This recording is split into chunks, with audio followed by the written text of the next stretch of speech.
What if your future was already sold before you even opened your exam paper? Somewhere between the printing room and your classroom, answers are traded like currency, and education itself has turned into a hustle. In a continent where one grade can decide who eats and who doesn't, even learning has a price tag. From backstreet miracle centers that guarantee perfect scores, to Telegram groups leaking exam papers days before test day, to university lecturers quietly collecting envelopes and bank transfers. This is the secret economy running Africa's most sacred promise, education. They call it hustling for your future. But what's really being hustled are the cracks of a broken system. Because in many communities today, education isn't called opportunity anymore. It's called a scam. Students who can barely read are passing national exams. Graduates who can't find jobs are selling the same fake answers they once bought. And parents, the ones who still believe, are caught paying for a dream that's already been sold to someone else. This isn't just about cheating, it's about how a whole generation learned that the system rewards shortcuts more than knowledge, and how, in the scramble to survive, truth itself became optional. So, as we peel back the layers of this story, we'll see what really happens when learning becomes a business and honesty becomes unaffordable. They say education is the key, but in Africa, it feels more like a lottery with millions of tickets sold and only a few lucky winners.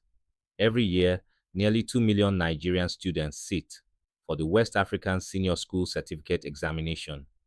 They wake up at dawn wearing their best uniforms, praying their pencils and prayers are enough to decide their future.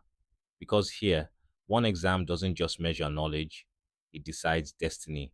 A single grade can determine who gets into university, who gets a job, who earns respect, and who's left behind. Parents sell land to pay school fees, teachers double as counselors and therapists, and students, they carry the hopes of entire families on their backs. But the numbers don't add up. Less than 40% of those candidates get the credits needed for university admission. In some regions, it's even lower. And that's before you count those who can't afford to register at all. The competition is brutal. For every seat in a public university, there are sometimes 10 applicants. And if you don't make it, you start over. Another year, another fee, another hope slipping away. That's how pressure becomes oxygen and desperation becomes normal. Because when the system feels rigged, people start finding shortcuts. A student doesn't think, let me study harder. They think, who can help me get the questions? And this is where the black market begins to breathe, quietly, behind classroom doors, in WhatsApp groups that promise 100% real expo. When passing means survival, even honesty starts to feel like a luxury.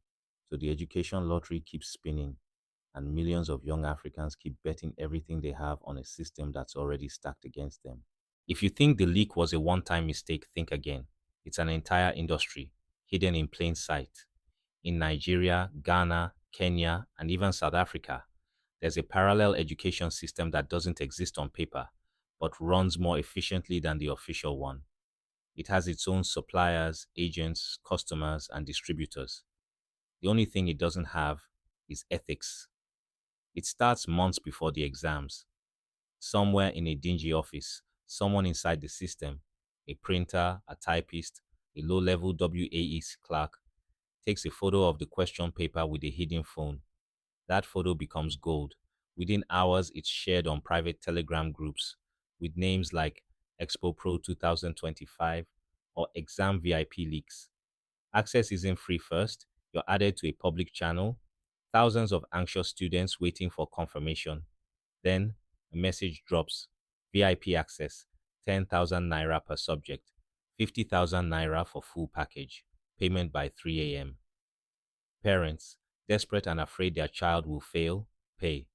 Students borrow money, pool resources, or beg for sponsorship.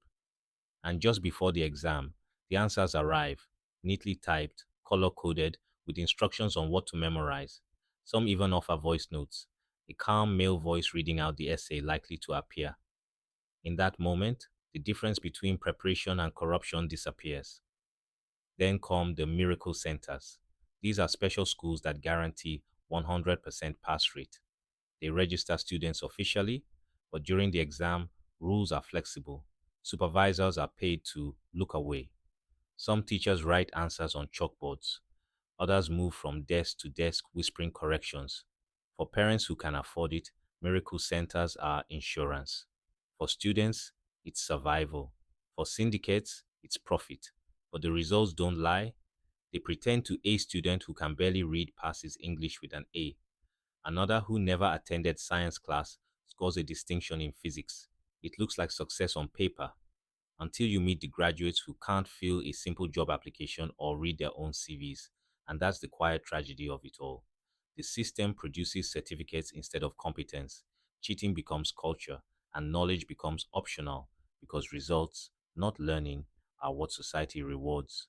Still, it doesn't stop there. The same students who pass through miracle centers enter universities, carrying the same mindset, the same shortcuts, and the same belief. Everything is negotiable. The black market doesn't end after secondary school, it just changes address. Once upon a time, education was the dream. Parents would say, if you study hard, you'll make it. Now, on the streets, the reply is simple. Make it how? School na scam. It's more than a phrase, it's a feeling, a quiet frustration that has become a national chorus. Scroll through TikTok or X and you'll see it everywhere. Students wearing graduation gowns with captions like, after 4 years, no job, just vibes. Songs echo it too. Rappers mixing lyrics about certificates that can't feed you, and hustlers who made it without degrees. The logic is painful but real. You can spend 6 years in secondary school, four in university, maybe two more in service, and still end up begging someone with half your education for work. So, young people adapted. If society treats hard work like foolishness, then foolishness becomes the new hustle. And slowly, the line between studying and scheming started to fade. That's how the black market didn't just survive, it thrived. Students stopped believing they were cheating. They started believing they were surviving. After all, when your government owes lecturers months of salary, when power cuts ruin night study, when schools go on strike for half the year, who still believes the system plays fair? The phrase education is a scam became therapy for a betrayed generation, a generation that watched their brilliant seniors graduate and end up driving cake or selling airtime, a generation that saw corruption win again and again, and realized that integrity doesn't always pay the bills. So, the hustle moved inside the classroom. Students now copy, trade answers, or sort lecturers without shame. Even parents whisper it. Just do what you have to do. Everybody does it. And slowly, a dangerous truth took root that success isn't about being good, it's about being smart enough to bend the rules. But this mindset didn't end in secondary schools. It climbed higher into lecture halls, departments, and entire faculties, where education became not just a hustle, but a transaction. If cheating starts in secondary school, university is where it becomes a business. Across Africa, an underground economy thrives in lecture halls, envelopes, coded transfers, and unspoken deals. It's called sorting, and everyone knows its price. You fail a course, sometimes because lecturers vanish during strikes, and someone whispers, you can fix it for a fee, 5,000 naira, 50,000 or more if the lecturer is high ranking. Final year projects, they can cost a month's rent, and the cash has gone digital. Transfers labeled book purchase, prepaid cards, or third party accounts. But it's deeper than money. In the darkest corners, grades are traded for sex, project approvals for favors, and silence for survival. Students learn early. Don't question the lecturer, don't challenge the grade, don't expose the system unless you're ready to be punished with carryovers and failed defenses. Investigations reveal lecturers collecting sorting fees, selling recycled project topics, even editing graduation lists for the right price. And the irony, these same institutions claim to train the next generation of leaders. The result is a quiet collapse. Degrees lose meaning, skills disappear, employers stop trusting certificates. Because the danger isn't just that people cheat the system, it's that the system now cheats back. Systems don't collapse suddenly. Ours has been bleeding for decades. Start with poverty.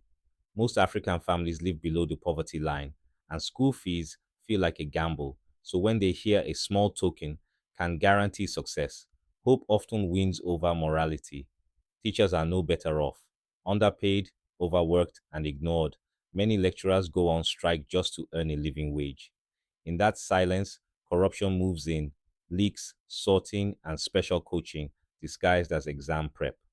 Technology made cheating easier. What once required smuggled papers now takes a single screenshot. Telegram groups with thousands can destroy nationwide exam integrity overnight. Oversight is weak.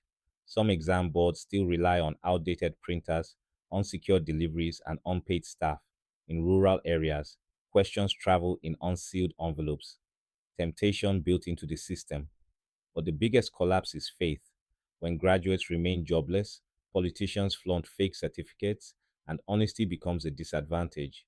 People stop believing in education. Students cheat because everyone does it.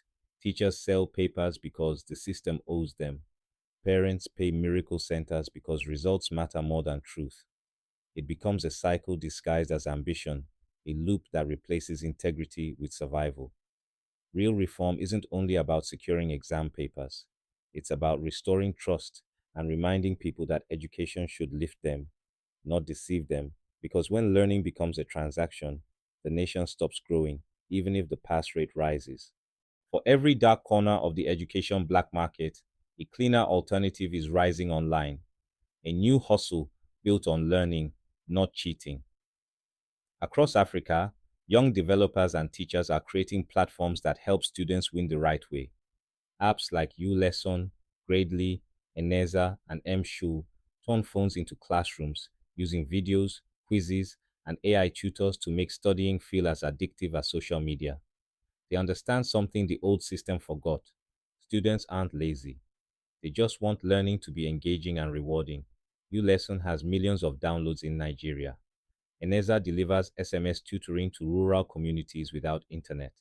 South Africa's digital academies now partner with telecoms to give students cheap or free access to online learning. It's still small, but it's spreading. While the black market sells answers, EdTech sells understanding. And that difference matters in a continent where most people are under 25. Investors have noticed too. Africa's edtech industry is worth over $3.4 billion and could reach $19.7 billion by 2034. For many students, this feels like hope with Wi Fi, a chance to succeed without leaked papers, corrupt invigilators, or sorting fees. The old hustle won't disappear overnight, but a new competition is emerging, one that rewards mastery instead of bribery, one where students hustle for knowledge, not miracles. Maybe this is how the story changes, not through punishment, but through innovation that shows young Africans they can win without losing their integrity. A continent can't build its future on leaked papers. Every time a student buys an answer or a lecturer accepts an envelope, something bigger than education dies.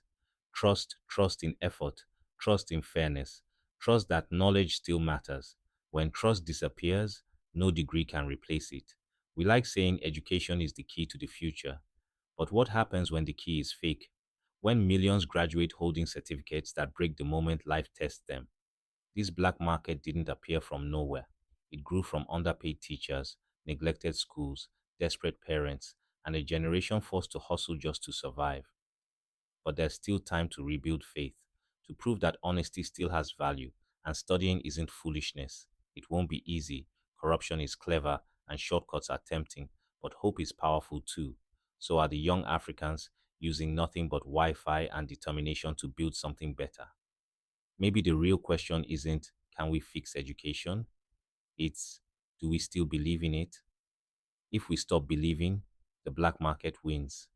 If we believe again, if we pay teachers, protect learning, and reward integrity, the key still works.